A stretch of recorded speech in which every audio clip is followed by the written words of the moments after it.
Indus 555 DTMT ಅರ್ಪಿಸುವ ಶ್ರೀ ಲಕ್ಷ್ಮೀ ಭೂ ವರಾಹ ಮಹಾಯಾಗ.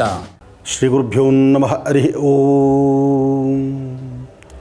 ಓಂ ಶ್ರೀಂ ಲಕ್ಷ್ಮೀ ಭೂವರಾಹಾಯ ನಮಃ.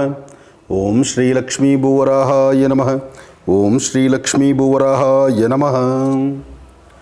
ವರಹದೇವರ ಅನುಗ್ರಹವನ್ನು ಪಡೆದು ಲಕ್ಷ್ಮೀ ಭೂವರಹಸ್ವಾಮಿ ಅಂದರೆ ಇಡೀ ಸೃಷ್ಟಿಯಲ್ಲಿರ್ತಕ್ಕಂಥ ಎಲ್ಲದರ ಮೇಲೂ ಭಗವಂತನ ಅನುಗ್ರಹ ಇದೆ.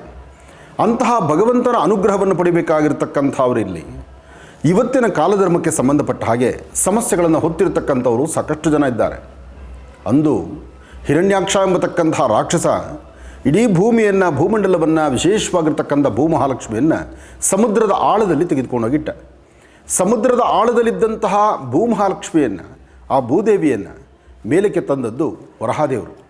ವರಹದೇವರು ಅಂದರೆ ವಿಷ್ಣುವಿನ ದಶಾವತಾರದ ಒಂದು ಅವತಾರ ವರಹಾವತಾರ. ಅಂತಹ ವರಹಾವತಾರವನ್ನು ತಾಳಿ ತನ್ನೆರಡು ಕೋರೆ ಹಲ್ಲುಗಳಿಂದ ಮೇಲೆ ಭೂಮಹಾಲಕ್ಷ್ಮಿಯನ್ನು ನಿಲ್ಲಿಸ್ಕೊಂಡು ಭೂದೇವಿಯನ್ನು ನಿಲ್ಲಿಸಿ ಅಲ್ಲಿಂದ ಮೇಲೆ ತರ್ತಾರೆ.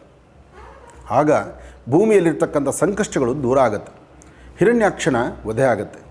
ಹಾಗೆ ಇವತ್ತಿನ ಕಾಲಧರ್ಮ ರಾಕ್ಷಸರ ಅಟ್ಟಹಾಸ ಸಾಕಷ್ಟು ಇದೆ. ಮನೆಯಲ್ಲಿ ನೆಮ್ಮದಿ ಕಾಣಲಿಕ್ಕೆ ಆಗ್ತಿಲ್ಲ.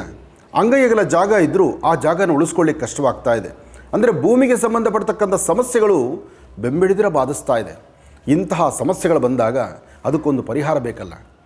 ಆದರೆ ಪರಿಹಾರಕ್ಕಾಗಿ ಒಂದಷ್ಟು ಪುಣ್ಯಕ್ಷೇತ್ರಗಳಿದೆ, ಒಂದಷ್ಟು ತೀರ್ಥಕ್ಷೇತ್ರಗಳಿದೆ. ಇಂದಿಗೂ ಭಗವಂತ ನಿಂತಿರ್ತಕ್ಕಂಥ ಸಾನ್ನಿಧ್ಯಗಳು ಸಾಕಷ್ಟು ಇದೆ. ಆದರೆ ಈ ಬಾರಿ ಒಂದು ವಿಶೇಷವಾಗಿರ್ತಕ್ಕಂಥ ಒಂದು ಮಹಾಯಜ್ಞವನ್ನು ಬೆಂಗಳೂರಿನ ಹೃದಯ ಮಧ್ಯಭಾಗದಲ್ಲಿ ವರಹದೇವರ ಒಂದು ಆರಾಧನೆ ನಡೀತಾ ಇದೆ. ಈ ಒಂದು ವಿಶೇಷವಾಗಿರ್ತಕ್ಕಂಥ ಮಹಾಯಜ್ಞಕ್ಕೆ ತಮ್ಮೆಲ್ಲರಿಗೂ ಸ್ವಾಗತ. ವರಹದೇವರ ಅನುಗ್ರಹವನ್ನು ಪಡೀಲಿಕ್ಕಾಗಿ ಪ್ರತಿಯೊಬ್ಬ ಭಕ್ತರಿಗೂ ಇದೊಂದು ಸುವರ್ಣಾವಕಾಶ. ಬನ್ನಿ, ಭಾಗವಹಿಸಿ. ಶ್ರೀ ಲಕ್ಷ್ಮೀ ಭೂ ವರಾಹ ಮಹಾಯಾಗ ಪ್ರಾಯೋಜಕರು ಇಂಡಸ್ 555 DTMT.